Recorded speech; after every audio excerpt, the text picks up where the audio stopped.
ഹരി ഓം. എല്ലാ നാരായണന്മാർക്കും വിശ്വഗുരുഗീത പാഠത്തിലേക്ക് സ്വാഗതം. ഇന്ന് വിശ്വഗുരുഗീതയുടെ 6ാമത്തെ പാഠമാണ് നമ്മൾ പഠിക്കാൻ പോകുന്നത്. ഓം നമോ വസുന്ധരായേ നമഃ. ഓം നമോ ഭഗവതേ വാസുദേവായ.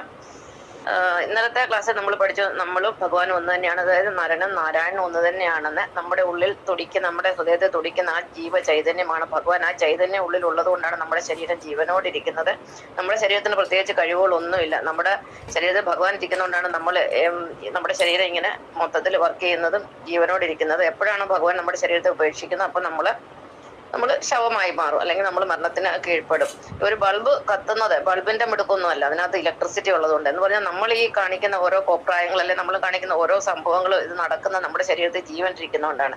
അപ്പൊ ഈ ഭഗവാനെ മറന്ന് മനുഷ്യൻ ജീവിക്കുന്നതാണ് നമ്മുടെ ജീവിതത്തിലെ പ്രശ്നത്തിന് കാരണം.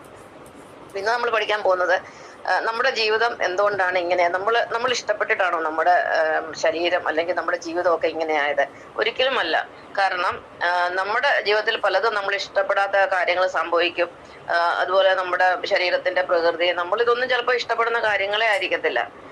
എന്നാൽ ഇതൊക്കെ വന്ന് ഭവിക്കുന്ന നമ്മുടെ പൂർവ്വജന്മ കർമ്മഫലം അനുസരിച്ചാണ്. നമ്മളെല്ലാം ഭഗവാന്റെ സൃഷ്ടികളാണ്. ഞാനും നിങ്ങളും അടക്കം ഈ പ്രപഞ്ചത്തിലുള്ള സകല ചരാചരങ്ങളും ഭഗവാന്റെ സൃഷ്ടികളാണ്. നമ്മൾ ജന്മം എടുത്തിരിക്കുന്നത് നമ്മുടെ ഇഷ്ടത്തിനല്ല. നമ്മുടെ ജീവിതവും നമ്മുടെ ശരീരവും നാം ആഗ്രഹിക്കുന്ന രീതിയിലേ അല്ല ഭഗവാൻ സൃഷ്ടിച്ചിരിക്കുന്നത്.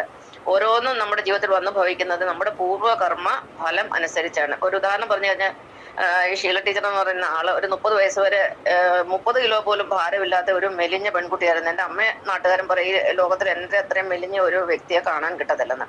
അത്ര മെലിഞ്ഞായിരുന്നു. അപ്പൊ ഞാൻ ഏറ്റവും കൂടുതൽ വെറുത്തിരുന്ന എൻ്റെ ശരീരമായിരുന്നു ആ ഒരു കാലഘട്ടത്തിൽ.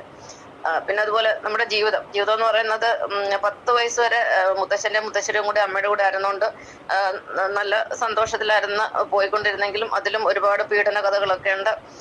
അത് പോയിക്കോട്ടെ. അത് കഴിഞ്ഞ് 10 വയസ്സുള്ളപ്പോഴാണ് ടീച്ചറിന് 10 വയസ്സുള്ളപ്പോഴാണ് അമ്മ 2ാം വിവാഹം കഴിക്കുന്നത്. പിന്നീട് 2ാം അച്ഛൻ്റെ കൂടെയുള്ള ജീവിതം, അവിടെ ജീവിതം നരകമായിരുന്നു.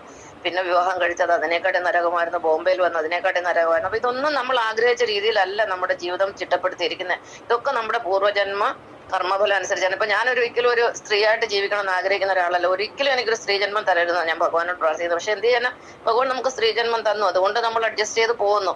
അപ്പം നമ്മുടെ ജീവിതത്തിൽ പലതും വന്നു ഭവിക്കുന്നത് നമ്മുടെ പൂർവ്വകർമ്മ ഫലം അനുസരിച്ചാണ്.